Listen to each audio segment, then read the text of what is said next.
रहीम, मेरा नाम महमूद नज़ीर है और ये आपका अपना डिजिटल प्लेटफॉर्म है। कल मैंने आपके सामने एक नया ख्याल पेश किया बुद्धा के हवाले से। बुद्धा के ऊपर मैंने एक बड़ी कम्प्रिहेंसिव व्लॉग किया, लेकिन उसके ऊपर लोगों ने कमेंट्स नहीं किए और शायद उनका एरिया ऑफ इंटरेस्ट नहीं बन रहा था। दूसरा ये कि ये क्यों थोड़ा सा दकीक और तारीख़ी सब्जेक्ट है और इस पे लोगों की मालूमात, बहुत पढ़े लिखे लोगों की भी मालूमात ना होने के बराबर हैं। मेरे पास मेरा ये यूट्यूब पे व्लॉग्स करना ये मेरा बिज़नेस नहीं है और मुझे इससे यूट्यूब कोई पैसा नहीं देती और मुझे यकीन है कि आइंदा भी मुझे कभी इस सिलसिले में किसी तरह से एंटरटेन नहीं करेंगे। उसकी वजह यह है कि मैं लगी लिपटी नहीं रखता, सीधी बात करता हूँ और मेरा जो स्टैंडिंग पॉइंट है कादियानियों के हवाले से वो बहुत क्लियर है, वो बहुत ब्लंट है और इसलिए मुझे इस बात की कोई ऐसी खुशफहमी नहीं है कि ऐसा आइंदा कभी ऐसा होगा कि मेरे सब्सक्राइबर्स बढ़ेंगे तो इससे मुझे कोई माली फ़ायदा होगा और मेरी इस पर नज़र भी नहीं है। तो मेरा ये जो भी मैं कुछ बयान करता हूँ इसके मैं ये चाहता हूँ कि जो पाकिस्तान का जो मेन स्ट्रीम विचारधारा है उसमें इन चीज़ों ये भी ऐड हों, लोग इनके ऊपर भी गौर फिक्र करें और अगर सही लगे तो इन्हें कबूल करें, सही ना लगे तो इसको रिजेक्ट करें। शुरू में ही मैं दो शख्सियात का शुक्रिया अदा करना चाहता हूँ। हैं तो ज़्यादा शख्सियात लेकिन ये दो जिनसे मैं बहुत मुतासिर हूँ। एक कालका रंजन हैं, ये एक हिंदू हैं और बहुत ही कमाल के फाजिल, बहुत बड़े मुहक्किक हैं। इसके अलावा दूसरी शख्सियत डॉक्टर प्रोफेसर राम पुनियानी साहब हैं। ये भी एक बड़ी आला किस्म की शख्सियत हैं और बर सग़ीर की तारीख़ पे और बर सग़ीर के जो मज़ाहिब हैं और यहाँ का जो कल्चर है उसके ऊपर ये एक सका की हैसियत रखते हैं। उन्होंने मुझे बड़ा मुतासिर किया है, बड़ा सिखाया है। तो मेरी वीलॉग तो तकरीबन पौने 2 घंटे की थी, लेकिन मेरे फ़ोन के अंदर इतनी कैपेसिटी नहीं होती, ना मेरे पास ऐसा कोई क्रू है जो मेरी वीडियो को एडिट करे या इसको जितनी मैं बात करना चाहता हूँ उस बात को मैं पूरा करने की कैपेसिटी भी नहीं है मेरे फ़ोन में। इसलिए मुझे ये जो मैं वीडियो कर रहा हूँ ये मुझे दूसरी दफ़ा करनी पड़ रही है। जितना कुछ मैंने बुद्धा के बारे में बताया है, जितना बुद्धा डिफ़ाइन होगा, जितना बुद्धा के बारे में आप ज़्यादा से ज़्यादा जानेंगे, जितना ज़्यादा गौतम के विचारों को आप समझेंगे, फिर उसके बाद मेरे लिए कायदे तहरीक अल्ताफ़ हुसैन की शख्सियत को डिस्क्राइब करना आसान हो जाएगा। और अगर इस तनाजुर में आप इसको नहीं देखेंगे तो फिर ये आप MKM और कायदे तहरीक अल्ताफ़ हुसैन आपको एक ऑर्डिनरी सी सियासी जमात लगेगी। तो बुद्धा के फ़िक्र के ऊपर अगर हम एक तजिया कर लें, बुद्धा के फ़िक्र में कोई लकूना था, जो कोई बात रह गई, तो इसका तजिया ये किया जा सकता है कि बुद्धा ने अपनी तहरीक को, जो उसने एक इंसान के अंदर उसके बातन में जो इनकलाब बर्पा करने की कोशिश की, उसका ज़िंदगी के मुतल्लिक और मौत के मुतल्लिक और ज़मीन के मुतल्लिक और आसमान के मुतल्लिक और रब्बे कायनात के मुतल्लिक वो जो नज़रिया था, वो जो उसने सोच थी, वो तब्दील कर दी। ये बहुत बड़ा काम था। ये उसने जो श्रद्धा से निकाल के लोगों को तार्किकता की तरफ ले आया, ये वो काम था कि पिछले 2700-2800 सालों में किसी भी ऐसे कोई रिफॉर्मर, मैं किसी वली या नबी का नाम नहीं ले रहा हूँ, मैं आम रिफॉर्मर्स की बात कर रहा हूँ, जिसमें आप कार्ल मार्क्स को ले लें, रूसो को ले लें, कांट को ले लें, नीत्शे को ले, किसी का भी आप नाम लें, क्रूचे को ले लें, बर्गसा को ले लें, किसी का भी आप नाम ले लें, किसी भी बड़े से बड़े जॉन पॉल सार्त्रे को देख लें, फिडेल कास्ट्रो को देख लें या चे गुवेरा को सुन लें। ये सब, इनमें से कोई भी ऐसी शख्सियत नहीं थी कि जो इस तरीके से किसी भी इंसान का इनफरादी तौर पे नुक्ता नज़र ज़िंदगी के बारे में तब्दील कर सका हो। बहुत खूबसूरत फ़िक्र है गौतम बुद्धा का, लेकिन गौतम बुद्धा के फ़िक्र में जो फ़्लॉ है, वो फ़्लॉ ये है, ये जो मैं तज़िया पेश कर रहा हूँ, ये तज़िया हर आदमी का पेश करने का काम नहीं है। गौतम बुद्धा के बारे में जो बुद्धिस्ट हैं वो भी ज़्यादा मालूमात नहीं रखते। मैं ये नहीं कहता कि मैं अथॉरिटी हूँ इस पे, लेकिन मैंने अभी तक ऐसी कोई अथॉरिटी देखी भी नहीं है। अभी जो मैं तज़िया करने लगा हूँ, आप बहुत तहकीक भी करेंगे तो आपको इस मौजू के ऊपर लबकुशाई करता हुआ कोई शख्स नज़र नहीं आएगा। ये अल्लाह का करम है मेरे ऊपर जो मैं आपके सामने बयान कर रहा हूँ, मैं तकब्बुर नहीं कर रहा। तो जो बुद्धा के फ़िक्र में जो सुक्कम है या जहाँ पे कमी है, वो कमी और कजी ये है कि वो अपने नज़रिए को, वो अपनी तालीमात को एक पॉलिटिकल थॉट नहीं बना सका। वो उसने लोगों को पॉलिटिकल थॉट नहीं दिया, पॉलिटिकल प्रोडक्ट नहीं दिया कोई। उसने अपनी इस नज़रिए की बुनियाद पे बरसगीर में, हिंदुस्तान में कोई पॉलिटिकल पार्टी बनाने की बात नहीं की, या उस तरह उस नज़रिए पे मबनी, जिस तरह ब्राह्मणवाद ने हिंदुइज़्म के नज़रिए के ऊपर एक हुकूमत कायम कर दी, इस तरह बुद्धा ने अपनी तालीमात की बुनियाद के ऊपर एक अलहदा से पॉलिटिकल पार बनने की या पॉलिटिकल पार्टी बनने की या हुकूमत करने की, सत्ते में आने की कोशिश नहीं की, ना ही उसके बाद के आने वाले लोगों ने की। तो ये उसकी फ़िक्र का में एक खामी है, और इस खामी की अभी तक किसी ने निशानदेही नहीं की। इस कॉमन एरा में अभी तक किसी ने पिछले 2700 साल में इसकी निशानदेही नहीं की। और आज भी दुनिया भर में करोड़ों बुद्धिस्ट हैं, बल्कि शायद बहुत ज़्यादा लोग हैं जो बुद्धिस्ट हैं, लेकिन वो भी एक स्टैग्नेशन की पोजीशन में हैं, वो भी एक फ़िक्री जमूद का शिकार हैं। उनकी कहीं पे भी कोई पॉलिटिकल एंटिटी नहीं है। पॉलिटिकली उन्होंने किसी, जैसे क्रिश्चियनिटी ने एक पॉलिटिसाइज कर दिया अपने मज़हब को, और एक पॉलिटिकल गवर्नमेंट जो जिसकी बेस क्रिश्चियनिटी के ऊपर हो वो बनाने की कोशिश की और बना भी ली। जिस तरह यहूदियों ने इज़राइल में एक पॉलिटिकल विंग बना लिया, ये जो ज़ियोनिस्ट कहलाते हैं, और अपने मज़हब की बुनियाद के ऊपर एक रियासत कायम कर ली। जिस तरह पाकिस्तान ने इस्लाम के नाम के ऊपर और दो कौमी नज़रिए की बुनियाद पर, नज़रिया पाकिस्तान की बुनियाद पर एक रियासत की जदोजहद की और उस रियासत कायम कर ली। इसी तरह बुद्धिस्ट जो हैं, इन्होंने कभी भी पूरी दुनिया में किसी जगह पे ऐसी कोई पॉलिटिकल मूवमेंट नहीं चलाई कि जिसकी नतीजे में वो किसी छोटी सी जगह पे एक ऐसी रियासत बना लेते, एक मॉडल बना लेते, और वहाँ पे बुद्धा के ख्यालात की बुनियाद के ऊपर और रियासत के कारोबार को चला सकते। ऐसा उन्होंने नहीं किया। तो आज भी करोड़ों लोग ऐसे हैं हिंदुस्तान में जिनके दिल बुद्धा के साथ धड़कते हैं, जिनके दिल में बुद्धा के लिए बहुत मोहब्बत है, लेकिन उसके उन तमाम नज़रियात और ख़यालात को और वो तमाम तज़किया जो बुद्धा की सोबत की वजह से, उसके पास बैठने की वजह से लोगों को नस्ल दर नस्ल सदियों से हासिल होकर चला जा आ रहा है। पिछले मतलब आलमोस्ट 3000 साल होने वाले हैं। तो उनमें से किसी ने भी उसको मॉडिफाई नहीं किया, उसके फ़िक्र को आज के तकाज़ों के मुताबिक उसकी जो ज़रूरत थी उसको। अब तो लोग स्टूप्स में नहीं जाएंगे ना, अब तो लोग विहार में जाके नहीं बैठेंगे। जब आप प्रैक्टिकली सोशली ऐसा माशरा पेश कर देंगे जिसमें कि प्योरली बुद्धा की तालीमात के मुताबिक ज़िंदगी गुजारते हुए ज़िंदगी को आसान बनाया जा रहा होगा, जहाँ पे जाति व्यवस्था नहीं होगी, जहाँ पे पुरोहितवाद नहीं होगा, जहाँ पे ब्राह्मणवाद नहीं होगा, जहाँ पे संवेदना सबके लिए एक जैसी होगी इंसानों की, तो ऐसी सोसाइटी में जब अमन होगा, ऐसी सोसाइटी जहाँ पे कत्ल गारतगरी नहीं होगी, जहाँ पे निचले तबकों के हकूक़ को तलफ ना किया जा रहा होगा, सबको एक जैसी मुसावात। कितना बड़ा इनकलाबी तस्वुर है मुसावात का। इसके ऊपर नहीं खड़े हुए बुद्धिस्ट जो हैं वो नहीं खड़े हुए। आज भी अगर कोई भी बुद्धिस्ट जो रहनुमा है वो किसी जगह पे एक प्रेस कॉन्फ्रेंस करे, वो भी इंडिया में बैठ के करे, और कहे कि हम इंडिया में एक बुद्धिस्ट रियासत बनाना चाहते हैं और फलां जगह पे हमारी आबादी ज़्यादा है और हम ये चाहते हैं कि हम हिंदुस्तान पूरे के सामने बिलखुसूस और बिलउमूम पूरी दुनिया के सामने एक ऐसी रियासत बनाएं जिसमें हम बुद्धा के ख़यालात और अकायद और नज़रियात की बुनियाद के ऊपर एक ऐसी रियासत मुतारफ़ करवाएं कि जहाँ पे रहने वाले लोग अमन में हों, सुकून में हों, और उनकी सेहत ठीक हो, उनकी इज़्ज़त महफूज हो, और उनके अंदर नफ़रत ना हो, उनके अंदर बुग़्ज़ ना हो, उनके अंदर खून बहाने का और इंसानों के ऊपर जाबराना तरीके से हुकूमत करने का जज्बा ना हो, जहाँ पे किसी किस्म का ब्राह्मणवाद ना हो, जहाँ पे जाति व्यवस्था ना हो, जहाँ पे मूल निवासी और ब्राह्मण दोनों बराबर हों, जहाँ पे शूद्र और दलित के भी वही हुकूक हों जो किसी इलीट और अशराफिया के होंगे।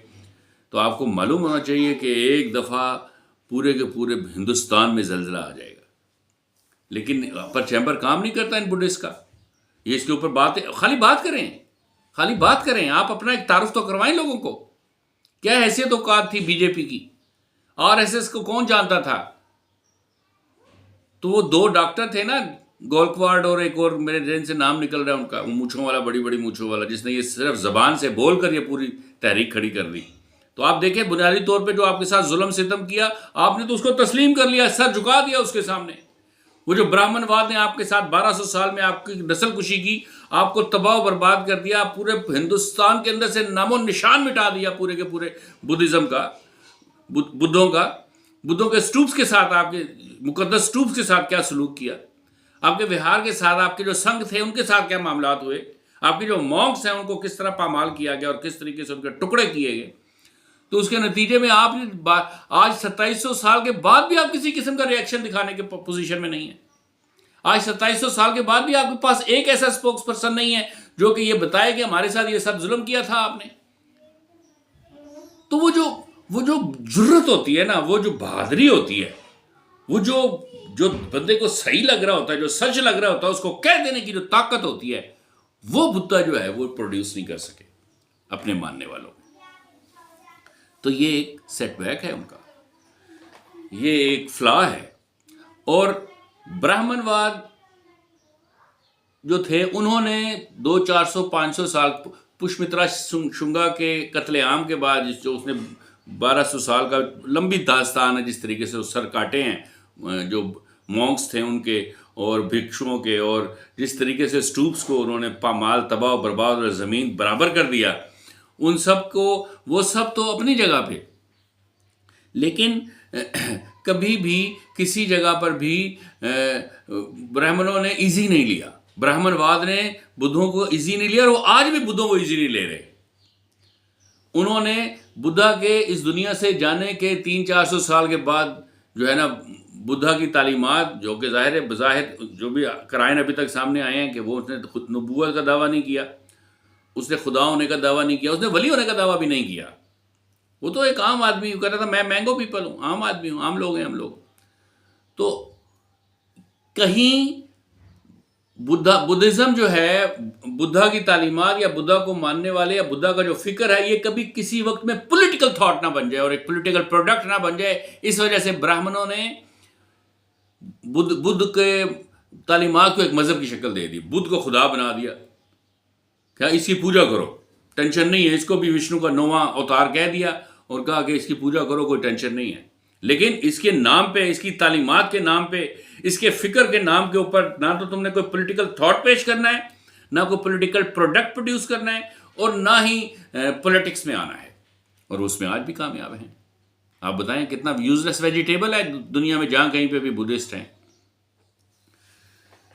बुद्धिस्ट जितने भी हैं उनसे बड़ी मोहब्बत से, लेकिन इनकी भलाई की बात मैंने की है। मैं कोई उनको क्रिटिसाइज करके उनको कोई उनकी तजलील नहीं कर रहा हूँ, उनको झंझोड़ रहा हूँ, उनको बोल रहा हूँ कि उठें, जागें, देखें कि आपकी तादाद हिंदुओं से अभी भी ज़्यादा ही होगी हिंदुस्तान में।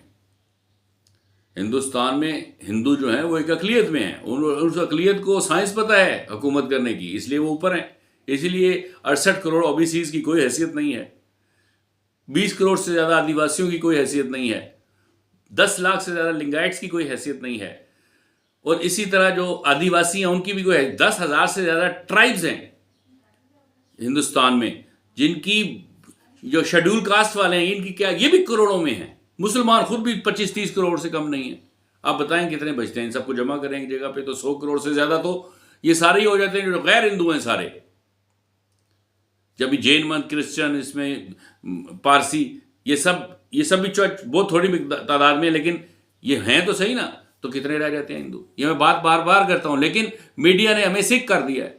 मीडिया ने हमें, आप जितनी मर्जी बड़ी से बड़ी हकीकत अदाद शुमार के साथ साबित कर दें, हकायक के साथ साबित कर दें, लेकिन इंसानी दिमाग का मुतासर नहीं होता, उसके अंदर एक तब्दीली का एहसास पैदा नहीं होता। वो सुनता है, उसका दिमाग सुन है, वो हम उसी चीज़ को एक्सेप्ट करते हैं जिसको मीडिया चाहता है कि हम एक्सेप्ट करें, जिसको चाहता नहीं है कि मीडिया एक्सेप्ट करे, वो उसका हमारे ऊपर कोई असर ही नहीं होता। हमारे पास लोग आते हैं, कहते हैं जी हमारा दिल बड़ा पत्थर हो गया है, बड़ा जालिम है, हम ऐसे हैं, हम ऐसे हैं। हम उसको तवज्जो करते हैं, उसको जिक्र सिखाते हैं, अल्लाह का जिक्र देते हैं, उस तो तवज्जो जैसे ही करते हैं तो 1-2 मिनट के अंदर ही उनका दिल जो है वो अल्लाह अल्लाह अल्लाह करना शुरू हो जाता है। फिर उसके बाद वो नॉर्मल हो जाते हैं, दोबारा तो दिल पत्थर का बन जाता है। उनके अंदर ये एहसास ही नहीं पैदा होता कि यार किसी के सामने बैठने की वजह से, उसकी तवज्जो करने की वजह से हमारा दिल अल्लाह का जिक्र करने लग गया है। क्यों? क्योंकि हमारे इर्द गिर्द की जो ज़राए अबलाग हैं उन्होंने हमें इस तरीके से अखलाकी तौर पे तबाह कर दिया और मुतासर होने की आखिरी हद तक पहुँचा दिया है ख़राब चीज़ों के हवाले से, कि अब हक़ को देख के मुतासर होता ही नहीं है इंसान, चाहे वो मुसलमान हो, हिंदू हो, सिख हो, ईसाई हो, बुद्धिस्ट हो, किसी भी मज़हब से ताल्लुक़ रखने वाला हो, स्पिरिचुअलिटी से आसानी से हम मुतासर ही नहीं होते। थोड़ी देर के लिए होते हैं, फिर दोबारा वैसे ही हो जाते हैं जैसे हम पहले थे। तो ये मेरा पैगाम पूरी दुनिया में पाए जाने वाले सब बुद्धिस्टों के लिए है। जो भी बुद्धा को मानने वाले हैं उनके लिए ज़रूरी है कि वो ये जान जाएं कि बुद्धा खुदा नहीं था, वो ये जान जाएं कि बुद्धा नबी भी नहीं था, वो ये जान जाएं कि बुद्धा जो है वो कोई माफौकुल फितरत हस्ती नहीं थी। बुद्धा एक ऐसा शख्स था जिसके ऊपर अल्लाह का करम और एहसान था। बुद्धा एक ऐसा शख्स था जिसका बातन जो था वो रोशन हो चुका हुआ था, वो रोशन ज़मीर था।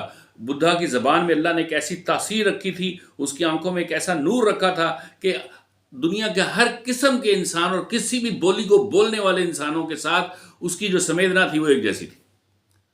और उसकी बोलने से, उसके देखने से, उसके छूने से इंसानों में तब्दीलियां आ जाती थी और वो बदल जाते थे और उनके अंदर इनकलाब आ जाता था। तो वो सारी तालीमात तो वही है ना। अब आपके पास बुद्धा जैसा कैरेक्टर नहीं है लेकिन थॉट्स तो हैं।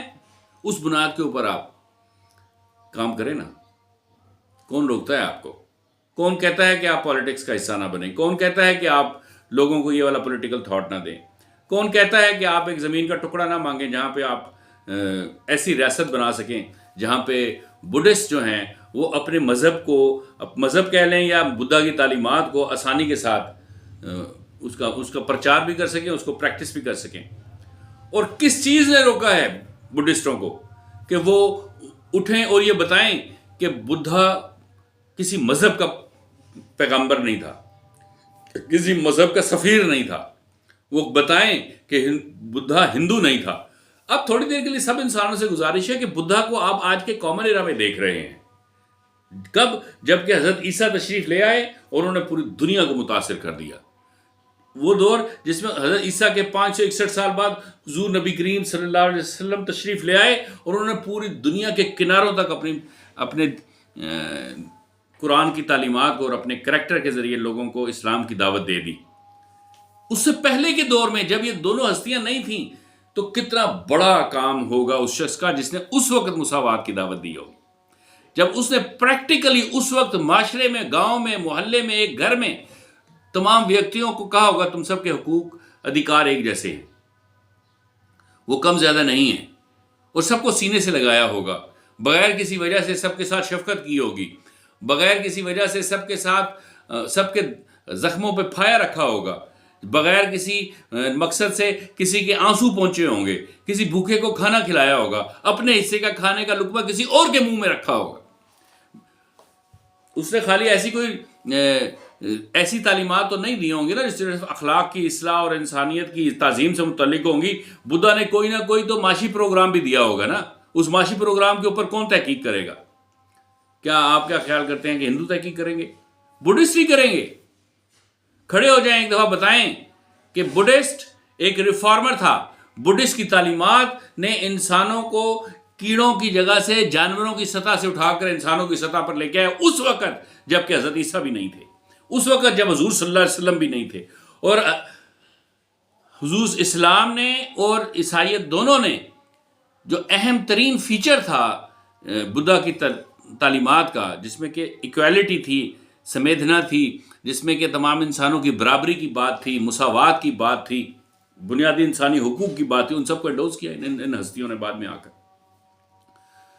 तो आप ये काम कर सकते हैं, लेकिन अगर आपके अंदर विल हो तो मैं आपको दावत दे रहा हूँ, आप इसके ऊपर काम कीजिए और आप देखिए कि उसके बाद आपकी इज्जत में इजाफा होता है कि नहीं होता।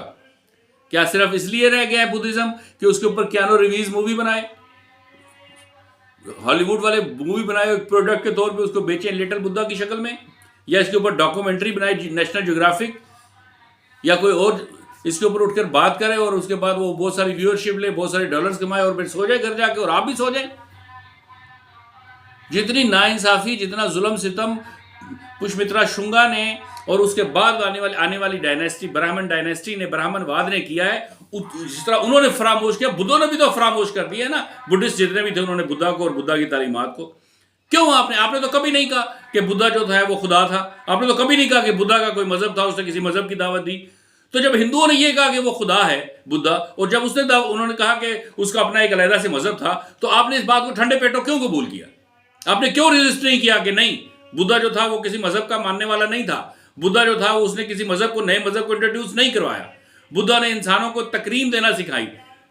बुद्धा ने जो ब्राह्मणवाद के खिलाफ बात की, स्टैब्लिशमेंट के खिलाफ बात की, बेसिकली तो पॉलिटिकल सिस्टम के ऊपर डेंट डाला ना उसने। उसके बाद आप लोग क्यों नहीं डेंट डाल सके? अशोका के बाद क्यों नहीं खड़े हो सके आप आज तक? पिछले 2700 साल से आप तालियां बजा रहे हैं, बस मौंग बन के मुराकबा करके बैठे हैं, नाक पे से सांस आ रहा है जा रहा है, प्रेजेंट मोमेंट में रहने की प्रैक्टिस कर रहे हैं। पास्ट से निकलना चाहते हैं, फ्यूचर से निकल जाता है आदमी। मैंने किया ये सब कुछ, 2-4 हफ्ते के बाद आदमी प्रेजेंट मोमेंट में आ जाता है, पास्ट से भी निकल जाता है, ओवर थिंकिंग में से भी निकल जाता है। उसके बावजूद आप क्या कर रहे हैं? कौन सा निर्वाण हासिल हो रहा है आपको? और वो निर्वाण अगर हासिल हो जाएगा तो आप दुनिया पे उसका क्या प्रोफाउंड इफेक्ट्स आएंगे? कोई भी नहीं आए हैं अभी तक।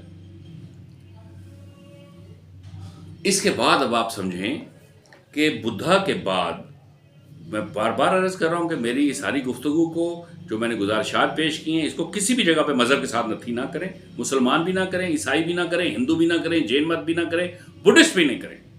मैं पॉलिटिकल थॉट की बात कर रहा हूं। मैं आम दुनिया में रहने के लिए जो रंग ढंग, देखिए यहाँ पे इस्लामी रियासत तो कायम हो नहीं सकती आसानी के साथ। हमारे जिगर में इतना पानी तो है नहीं कि हम अपना इतना तज़किया करवा लें, कुरान हमारे अंदर से कुरान की खुशबू आनी शुरू हो जाए और हमारे दिल में अल्लाह के नबी का ऐसा इश्क पैदा हो जाए कि जिसकी वजह से वो फूलों से ज़्यादा तेज़ खुशबू और पूरे गुलिस्तान में फैल जाए। वो तो है, हो नहीं सकता। अब हम मुसलमान जो हैं वो अय्याश हैं, बद किरदार हैं और बद तहजीब हैं, शराबी हैं और बेहया हैं। जितने भी बादशाह हैं हम मुसलमानों के, इनमें से कोई एक भी करैक्टर वाला आदमी नहीं है। ये आपका क्या ख्याल है कि इस्लामी रियासत कायम करेंगे पाकिस्तान में या दुनिया में किसी जगह पे? कभी भी नहीं करेंगे।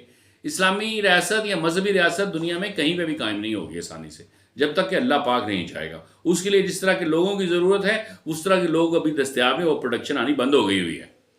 तो अभी हम फिलहाल अगर अपने घर में पानी आएगा कि नहीं आएगा, वाटर सप्लाई का मसला हल कर लें, ड्रेनेज का मसला हल कर लें, बिजली गैस पानी का मसला हल कर लें, और अपनी हेल्थ का मसला, फूड का मसाइल हल कर लें, अपने बुनियादी हुकूक का मसाइल हल कर लें, इंसाफ हमें दस्तयाब हो जाए इस दुनिया में, तहफ़्फ़ुज़ हमें हासिल हो जाए, इज़्ज़त और चादर और चार दीवारी का तहफ़्फ़ुज़ हमें दस्तयाब हो जाए, तो वो कहीं पे भी हो जाए, ये समझे बहुत बड़ा काम है। तो इस काम के और ये जो आइडियल किस्म की स्टेट के बारे में हम सोचते हैं ना कि कभी किसी ज़माने में ऐसा वक्त आएगा कि इस्लामी रियासत कायम होगी, तो मौलाना मौदूदी की किताबें इस्लामी रियासत से कभी इस्लामी रियासत दुनिया में कायम नहीं होगी, ना ही हसन बन्ना की तहरीक से कायम होगी, ना ही वो मोहम्मद कुतुब और सैयद कुतुब की तहरीक से कायम होगी, ना मौलाना मोहम्मद अली जौहर जैसे कादियानी की जद्दोजहद से कायम होगी। इस तरह के कामों से इस्लामी रियासत ये खेल है, ऐसे नहीं होता। हमारे पास जो सबसे कमाल की बात हुई है वो ये कि मज़हब का नाम लिए बगैर, इस्लाम का नाम इस्तेमाल किए बगैर, इस्लाम को मैनिपुलेट किए बगैर, कायद तहरीक अल्ताफ़ हुसैन ने जिस पॉलिटिकल थॉट का बुनियाद रखी, जो पॉलिटिकल प्रोडक्ट पेश किया, वो प्रोडक्ट, वो ख्याल, वो नज़रिया बुद्धा की तालीमात का उसमें रंग तो नज़र आता है, लेकिन ये बुद्धा की तालीमात से और बुद्धा ने जो प्रोफाउंड इफ़ेक्ट्स छोड़े उससे ज़्यादा बड़ा काम है। उसकी वजह यह है कि बुद्धा के ही ख्यालात को कायदे तहरीक अल्ताफ़ हुसैन ने एक पॉलिटिकल प्रोडक्ट बना दिया है और एक पॉलिटिकल थॉट में चेंज कर दिया है। वो पॉलिटिकल थॉट क्या है? वो पॉलिटिकल थॉट यह है कि ब्राह्मणवाद के खिलाफ खड़े हो जाओ, ब्राह्मणवाद के हाथ में वो इस्टेब्लिशमेंट ही है ना जी, इनका तो कोई मज़हब तो होता नहीं है। और इसी तरह ये पॉलिटिकल पार्टीज़, ये भी इनकी तवाइफें हैं, ये कहते हैं मुझे नोट दिखा मेरा मूड बने, इनको जैसे जैसे पैसे दो ये बिक जाती हैं, कुछ से कुछ करती हैं, इनको रियासत पाकिस्तान से कोई लेना देना नहीं है। तो जमात गैर इस्लामी को भी वोट नहीं डालो और ये भी तवक्को ना रखो कि मौलाना इलियास कादरी को इनकलाब लेके आ जाएगा। जो गैरत व हमीयत के नाम पे खड़ा नहीं होगा वो जितनी मर्जी सुन्नतों पर अमल करे। और नुपुर शर्मा के मसले के ऊपर तो वो खड़े नहीं हुए। वो एक तरफ से इंसान मुसलमान दाखिल होते हैं, दूसरी तरफ से बकरियां बना के बाहर निकाल देते हैं। तो इन सब मजहबी लोगों के पास तो ऐसी कोई करंट है नहीं कि ये सब कुछ कर सकें। तो जो फिक्र पेश किया कायदे तहरीक अल्ताफ़ हुसैन ने, वो क्या है कि सब इंसान बराबर हैं, वो कोई भी ज़बान बोलने वाले हैं, उनका कोई भी रंग है। और पाकिस्तान की 98% आबादी जो है वो गरीब हैं, गरीबों की जो नुमाइंदगी गरीब ही करेंगे। ईवानों में जब तक गरीब नहीं पहुँचेंगे गरीबों के मसाइल हल नहीं होंगे। जब तक हमारे ऐवानों के ऊपर जागीरदारों का और 2% अमीरों का और इंडस्ट्रियलिस्ट लोगों का और फौजियों का कब्जा रहेगा, तब तक यहाँ पे से जितना भी जो भी सोना उगलेगी हमारी ज़मीन, ये सब खा जाएंगे, हड़प कर जाएंगे। ये एजेंट है दूसरे बड़ी बड़ी सुपर पावर्स के, और ये यहाँ पे उनके गमाश्ते हैं। ये हमें भेड़ बकरियाँ भी नहीं समझते, और ये इसी तरह हमें लेकर चलेंगे। ये जो फिक्र है, ये जो पॉलिटिकल प्रोडक्ट है, ये जो पॉलिटिकल थॉट है, ये पॉलिटिकल थॉट या ये पॉलिटिकल प्रोडक्ट बुद्धा के पास नहीं था। ये वाला पॉलिटिकल थॉट गो के उस पॉलिटिकल थॉट होने से पहले का जो आइडियोलॉजी है उसकी, यानी कि वो अभी पॉलिटिकल थॉट नहीं बनी है, लेकिन उससे पहले की जो उसकी आइडियोलॉजी है, इंसानों से मुतल्लिक, माशरे से मुतल्लिक और इंसानों के हुकूक से मुतल्लिक, हुकूमत से मुतल्लिक, वो सब ठीक है। लेकिन वो अपने इन तमाम नजरियात को पॉलिटिकल प्रोडक्ट नहीं बना सका, ना ही उसके बाद में आने वाले लोगों ने बनाया। गो कि उनके ऊपर बहुत सारे जुल्म सितम किस पे नहीं हुए जी? आप मुझे बताएं, कौन ऐसी कौम है जिसके ऊपर जुल्म सितम नहीं हुए? तो फिर उसके बाद कौम क्या अपनी जो नजरिया होता है वो अपनी शनाख्त को छोड़ देती है, अपनी आइडेंटिफिकेशन से पीछे हो जाती है, अपनी रिकॉग्नाइजेशन नहीं चाहती क्या? उसके बाद वो जो उसके पास थॉट होता है, जो उसके बड़ों ने पेश किया होता है, जो उसका जो नजरिया होता है, उससे वो विड्रॉ कर देती है। बुद्धों ने तो कर दिया। लेकिन कायदे तहरीक अल्ताफ़ हुसैन ने क्या किया कि बुद्धा के उस मुसावात के कॉन्सेप्ट को, उस फिक्र को प्रैक्टिकली एक पॉलिटिकल प्रोडक्ट में चेंज कर दिया और एक जमात की बुनियाद रख दी, मुत्तहदा कौमी मूवमेंट। और उस मुत्तहदा कौमी मूवमेंट की छतरी के नीचे उसने सारे पाकिस्तान में हर जबान और हर मज़हब के बोलने वालों को इकट्ठे हो जाओ। ये बात बाद में तय करेंगे कि यहाँ पे मज़हब के मुताबिक अमल कैसे करना है। पहले अमन तो कायम कर लो, पहले बुनियादी हक के माश तो ले लो, हक के ज़िंदगी तो ले लो, पहले अपने बच्चों को तालीम के जेवर से आरास्ता करने का हक तो ले लो, पहले अपनी गैर यकीनी सूरत हाल में से तो निकल आओ कि हम इस मुल्क में मेहमान हैं, मेज़बान हैं, हम यहाँ के रहने वाले हैं, इस ज़मीन के बेटे हैं कि नहीं हैं। तो खाली इतना ही नहीं किया, बल्कि एक बाकायदा पॉलिटिकल पार्टी बना दी, एक पॉलिटिकल एक्टिविस्ट बना दिया पाकिस्तान में लोगों को। और फिर उस पॉलिटिकल पार्टी ने इलेक्शंस में हिस्सा लेना शुरू कर दिया, इस नाम नहाद मकरू इंतखाबी निज़ाम में रहकर जो है अपना तशख़्ख़ुस लोगों से, अपना तशख़्ख़ुस बाज़ोर बाजू छीन लिया। ये जो जदोजहद है, ये जो नज़रिया है, ये अल्ताफ़ हुसैन ने दिया। इस नज़रिए की वजह से, इस प्रैक्टिकल डिमॉन्स्ट्रेशन की वजह से, इस प्रैग्मेटिज्म की वजह से अल्ताफ़ हुसैन का जो कद है वो बुद्धा से ज़्यादा बड़ा है। बुद्धा के कद को मैं छोटा नहीं कर रहा हूँ, बुद्धा का कद बड़ा ही है, लेकिन मैं ये कह रहा हूँ कि अल्ताफ़ हुसैन का कद उससे ज़्यादा बड़ा है। आप आज किसी बुद्धा की तालीमात की लोगों को दावत देंगे तो लोगों को लोकरेटिव नहीं लगती, लेकिन जब आप MKM का और कायदे तहरीक अल्ताफ़ हुसैन का पॉलिटिकल प्रोडक्ट पेश करेंगे ना लोगों के सामने, तो वो उनको अट्रैक्ट करेगा, वो उनको अट्रैक्ट करता है। अगर हिंदुस्तान में ब्राह्मणवाद था तो कि पाकिस्तान में जो मिलिट्री इस्टेब्लिशमेंट है ये भी तो ब्राह्मणवाद ही है। ये जो बाकी सियासी जमातें हैं, इनका क्या लेना देना है मुझे बताएं इंसानियत से, इस्लाम से? आप मुझे बताएं जरदारी जो है अभी दोबारा सदर बन गया है, किस कदर पलीत रूह है, कितनी भारी रूह है, और आप इसको किसी तरफ से, किसी जाविये से साबित नहीं कर सकेंगे कि हम बहुत मजहबी लोग हैं ना, तो आप इसको साबित नहीं कर सकेंगे कि ये मुसलमान है। करप्ट होना, लुटेरा होना, बदकिरदार होना और इस्लामी हुदूद को पामाल करने वाला होना तो दूर की बात है। तो ये सब लोग कौन है? ये आपका हमारा खून चूसेंगे दोबारा IMF के साथ मिलकर। अल्ताफ़ हुसैन ने जो नज़रिया पेश किया, जो पॉलिटिकल प्रोडक्ट दिया, जो ये कहा कि एम्पावरमेंट ऑफ द पीपल की बात की, आम इंसानों को बाख्तियार बनाया, CD 70 पर सफ़र करने वाले को MNA बना दिया, MPA बना दिया, सेनेटर बना दिया वोट की ताकत से।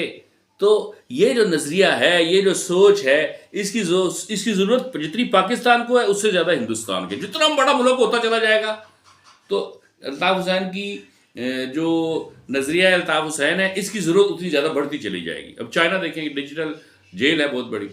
आप देखें चाइना में क्या है, चाइना में क्या वहाँ पे इंसानी बुनियादी हकूक़ दस्तयाब हैं? चाइना के बारे में हम लोग कुछ जानते ही नहीं है। चाइना में इलेक्शंस होते हैं, चाइना में जो गवर्नमेंट आती है, जो प्रेसिडेंट आता है, वो क्या आम वोटों से आता है? क्या वहाँ के जो करोड़ों लोग हैं, अरब से ज़्यादा की आबादी है उनकी, क्या उनके ऊपर ब्राह्मणवाद नहीं बैठा हुआ? क्या उनकी आवाज़ को बुलंद करने वाला कोई है? क्या उनकी ज़ाती राय के इंतखाबात में वोट डालने का हक़ नहीं है, तो अपनी राय देने का भी हक़ तो है तो नहीं उनके पास? तो वहाँ पे जब आप ये फ़िक्र मुतारफ़ करवाएंगे कि अपने आप को वोट डालो, जब आप वहाँ पर ये कहेंगे कि हम सब चाइना में 90 करोड़ से ज़्यादा लोग जो हैं वो आम लोग हैं, और वो थोड़े से चंद हज़ार लोग ऐसे हैं जो जिनके पास हुकूमत पिछले 50 साल से है, 60 साल से है, और उन्हीं के पास ही रहेगी आइंदा। उन्होंने सिस्टम इस तरह का बना दिया हुआ है। तो एक पॉलिटिकल रिवोल्ट तो पैदा हो जाएगा ना, एक सियासी इनकलाब तो आने की गुंजाइश बाकी है ना वहाँ पे। यही सूरत हाल अमेरिका की भी है, यही सूरत हाल जो है वो सऊदी अरब की भी है। आप किसी भी मुल्क का नाम ले लें, आप जो चीचों की मलिया में जहाँ पे एमकेएम की ज़रूरत है, इसी तरह न्यूयॉर्क में भी ज़रूरत है, इसी तरह जद्दा और रियाज में भी ज़रूरत है। आप देखिए ना कितने उबाश और कितने खबीस और कितने नीच हैं ये सऊदी अरब के हुक्मरान, कि अभी पिछले दिनों इन्होंने तरावियों के ऊपर पाबंदी लगा दी कि आप 10 से ज़्यादा तरावियाँ नहीं पढ़ सकते। कल तो ये कहेंगे कि मगरिब के 2 फ़र्ज़ पढ़ो, तो उसके ऊपर भी लोग खड़े हो जाएंगे। किसी ने एतराज़ नहीं किया, आइंदा भी नहीं करेंगे। तो कायदे तहरीक अल्ताफ़ हुसैन का जो फ़िक्र है, जो नज़रिया है, नज़रिया सियासत है, वो नज़रिया सियासत की पूरी दुनिया को ज़रूरत है। इस दुनिया हिंदुस्तान में खाली जो हैं वो पिसे हुए लोग नहीं हैं। यहाँ पे खाली ब्राह्मणवाद नहीं है, ब्राह्मणवाद यूरोप में भी है, ब्राह्मणवाद जो है वो अमेरिका में भी है, ब्राह्मणवाद रशिया में भी है। रशिया में कौन सा डेमोक्रेसी है मुझे बताएं? वहाँ पे आम इंसान की क्या सुनवाई है? तो ये फ़िक्र तो यूनिवर्सल फ़िक्र है कि आम आदमी खुद को खुद वोट डाले और इसी निज़ाम के तहत ऊपर आए, ऐवानों में आए और वहाँ के लोगों के मसाइल को हल करे। हम ऐसा कर रहे हैं, ऐसा हो रहा है दुनिया में। तो क्या टीबी किसी को चीचों की मलिया में हो, वारबर्टन में हो, चीचा वतनी में हो, या फिर पुणे में हो जाए, या फिर टीबी किसी को डैलस में हो जाए, या किसी को नॉर्वे में हो जाए, उसका इलाज तो एक ही है। इसी तरह पाकिस्तान समेत दुनिया भर के जो मसाइल हैं, सियासी पॉलिटिकल मसाइल जो है, रियासत कारोबार है, रियासत को चलाने का जो सबसे बड़ा कैंसर है वो तो ब्राह्मणवाद ही है। और उस ब्राह्मणवाद के खिलाफ इस वक्त जो प्रैक्टिकल आवाज़ उठा रहा है, जो सामने आके खड़ा हो गया है, वो पूरी दुनिया की 8, 8.5, 9 अरब की आबादी में जितनी भी लीडरशिप है उन सब में एक ही तो बंदा है, कायदे तहरीक अल्ताफ़ हुसैन। और है कौन? आप बंदा दिखाएं, मेरे सामने लेकर आए। कोई भी नहीं है। जितने बड़े स्टेचर के लोग हैं उतने ही कमीने हैं, उतने ही नीच हैं, हाँ, उतने ही ज़्यादा दुनिया के कुत्ते हैं। वो तो देखो ना, इलेक्शन भी नहीं लड़ता। वो कहता है आप लोग लड़ो, आप मेरे बच्चे हो, आप ऊपर आ जाओ, आप मसाइल को हल करो, मैं रहनुमाई देता हूं। रहनुमाई तो उसने दे दी, रहनुमाई तो उसने दे दी। अगर बुद्धों ने कायदे तहरीक अल्ताफ़ हुसैन के जो अगला वाला एपिसोड है बुद्धा की तालीमात का, उसको अगर एक्सेप्ट कर लिया, तो बुद्धा भी एक पॉलिटिकल फोर्स, नाकाबिले तस्खीर और नाकाबिले फरामोश एक फोर्स बन जाएंगे दुनिया में। और जिस तरह की कुर्बानियाँ पेश कर दी हैं एमक्यूएम ने पाकिस्तान में, इसके नतीजे में जब पाकिस्तान में कब अमन होगा, कब आसानियाँ पैदा होंगी? आपका क्या ख्याल है? कोई बड़ा मौलवी आगे ऊपर बैठ जाएगा, बड़ी सी पगड़ी बांध के, बड़ा जुब्बा पहन के, वो सदर पाकिस्तान होगा, तो पाकिस्तान से सूद खत्म हो जाएगा, हम IMF के फंदे में से निकल जाएंगे। हम जो हर वक्त अमेरिका की पैर तलवे चाटते रहते हैं, उससे हम उठ के उसकी आंखों में आंखें डालने वाले बन जाएंगे। ऐसा कुछ भी नहीं होगा, वो भी उनका टाउट ही होगा जो कोई इस तरह का बंदा आएगा। पाकिस्तान में अमन कब होगा, पाकिस्तान तरक्की कब करेगा, पाकिस्तान सूद के निज़ाम में से कब निकलेगा? जब पाकिस्तान का प्रेसिडेंट भी एमक्यूएम का नुमाइंदा होगा, जब हम अपनी वोट की ताकत से पाकिस्तान के वज़ीर आज़म जो होगा उसको भी, वो भी एमक्यूएम का होगा, और जब पाकिस्तान के 4-5 सूबों के वज़राए आला और सब गवर्नर्स भी कादियानी नहीं होंगे बल्कि मुसलमान होंगे, और वो एमक्यूएम की आइडियोलॉजी को मानने वाले लोग होंगे, और वो आवाम का वोट लेकर ऊपर आए हुए होंगे, और ऐवानों में आने वाले लोग G3 में और U5 में और W11 में बैठ के पहुँचते होंगे असेंबलीज़ में, और जब वो लोग साइकिलों और मोटरसाइकिलों पे पहुंचेंगे तब आप देखना कि पाकिस्तान कितनी बड़ी ताकत बन जाएगा, तब आप देखना कि पाकिस्तान किस तरह तरक्की करेगा। लेकिन इसके लिए जो पहली ईंट रखी है वो किसने रखी है? आप पाकिस्तान बनने के बाद कायदे की बात नहीं कर रहा हूं, बात की बात कर रहा हूं, उसके बाद की ईंट किसने रखी है? वो एमक्यूएम ने रखी है, वो अल्ताफ हुसैन ने रखी है, कायदे तहरीक अल्ताफ हुसैन ने रखी है। अब आप देखें, हमारे यहाँ पे एक नफसियाती मसला है कि हम कहते हैं ना ये तो दहशतगर्द तंजीम, तो दहशतगर्द तंजीम मैंने पहले बताया कौन सी नहीं है। आप जिसको भी कह रहे हैं दहशतगर्द तंजीम, वो दहशतगर्द तंजीम ही बन जाती है। मीडिया ने खड़े होकर उसके खिलाफ बात करना शुरू कर देना है। आप देखें ना, जब अमेरिका ने इराक के ऊपर हमला किया तो उसका मास डिस्ट्रक्शन के इनके पास वेपन्स हैं, और एट दी एंड निकले फिर खुद ही अमेरिका ने तस्लीम किया 5, 7, 10 साल के बाद के जी उनके पास तो ऐसा कोई मास डिस्ट्रक्शन वेपन्स थे ही नहीं। लेकिन मीडिया ने उस वक्त तो साबित कर दिया, टाइम्स में, न्यूज़ वीक में, डॉन में, हेरल्ड में, हर जगह पे तमाम बड़े बड़े जो भी जरायद थे उन सब में क्या आ रहा था, उसमें विलन बना के पेश कर दिया, प्रेम चोपड़ा बना दिया इराक को और सद्दाम हुसैन को। तो इसी तरह हर जगह पे ऐसा ही होता है। हम तो करते ही मीडिया ट्रायल हैं, जेन्युइन ट्रायल तो होता ही नहीं है किसी का। और जेन्युइन ट्रायल कौन लोग करेंगे पाकिस्तान में? वो जज जो शराब का गिलास सर पे रख के और काला कोट पहन के और टाई लगा के शराब के नशे में महफिलों में नाच रहे होते हैं कंजरियों की तरह, ये इंसाफ करेंगे? ये इंसाफ देंगे यहां के अवाम को? ना एमक्यूएम दहशतगर्द जमात है, ना ही अल्ताफ हुसैन दहशतगर्द है। जिस तरह दूसरी जमातें गंगा नहाई हुई हैं, उनको अगर उनकी गलतियों पे माफ़ किया गया है तो उतना ही हक माफ़ी का इनके पास भी है, इनको भी हासिल है। और वो माफ़ किसने करना है? वो तो अल्लाह ने करना है। आपने किससे माफ़ी मांगी है? किसने आपको इस्तग़फ़ार का सर्टिफिकेट लिख के दिया तो पीपल्स पार्टी गवर्नमेंट कर रही है? वो किस तरीके से आया जमात इस्लामी के पास? वो जमात इस्लामी हर जगह पे इस्लाम की ठेकेदार बनकर खड़ी है। और किस तरीके से मुस्लिम लीग नून के पास आया है, फंक्शनल के पास आया है? आप मुझे बताएं, किसने दिया सर्टिफिकेट उनको? खुद से ही? तो भाई इन्होंने क्या किया है? पाकिस्तान का आम आदमी ये समझ जाए, जब तक आप अपनी तासुब की ऐनक उतार कर एमक्यूएम को नहीं देखेंगे, कायदे तहरीक अल्ताफ हुसैन को नहीं देखेंगे, उनके फिक्र को नहीं पढ़ेंगे, उनकी जद्दोजहद को नहीं समझेंगे, तब तक आपको सही तौर पे डिसीजन लेना कि आपने वोट किसको डालना है आपको समझ में नहीं आएगा।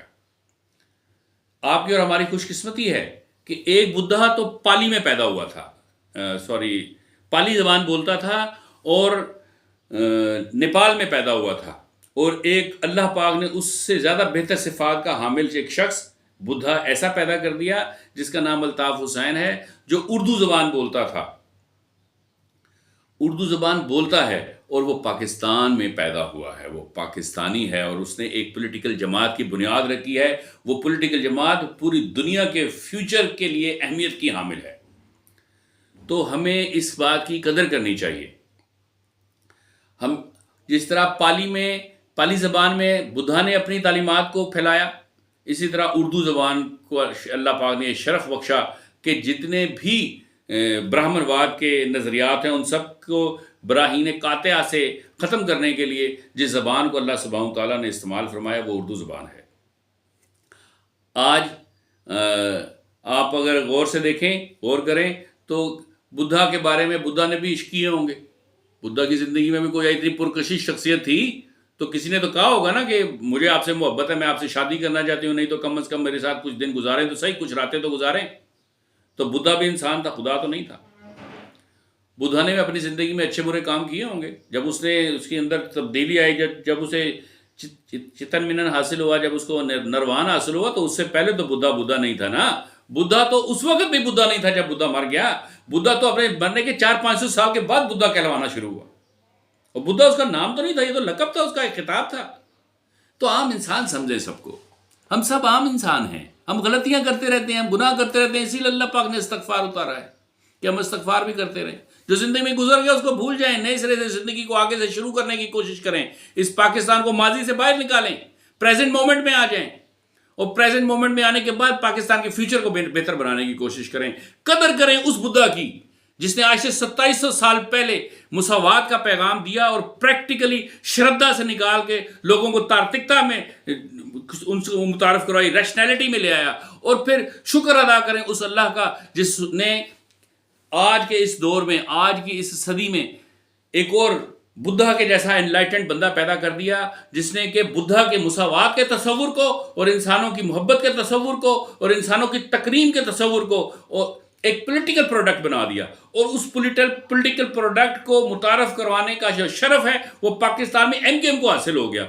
कदर करें इस बात की। ये अपने हकूक की बात नहीं कर रहा है, ये आपके हकूक की बात कर रहा है, ये आपके बच्चों की तालीम की बात कर रहा है, उनकी किताबों और कापियों और स्कूलों और कॉलेज और यूनिवर्सिटी की बात कर रहा है। ये आज का जो बुद्धा है, ये आपकी बेटी की इज्जत और ताजीम और तौकीर की बात कर रहा है। ये आज का जो बुद्धा है, ये आपके घर में पानी ना आने के मसले को हल करने की बात कर रहा है। ये जो आज का बुद्धा है, ये आज के ब्राह्मणवाद को, जिसने कि आपका खून चूस लिया है, उसको डेंट डालने के लिए, उसको हमेशा के लिए खत्म करने की बात कर रहा है। ये जो आज का बुद्धा है, ये आपको एक प्रैग्मेटिक पॉलिटिकल प्रोडक्ट मुतारफ करवा रहा है, जिसका 100% फायदा आप ही को होना है। तो इस बुद्धा की जब आप ताजीम करेंगे, इस बुद्धा की आप ताजीम ना करें, आप इसका पॉलिटिकल प्रोडक्ट सुन तो लें एक दफा। आप 2 बातें ढूंढें उसमें से कि इसमें आपके को फायदे की बात है। तो आप अगर 100 बातें देखेंगे तो 100 की 100 में ही आपका फायदा होगा।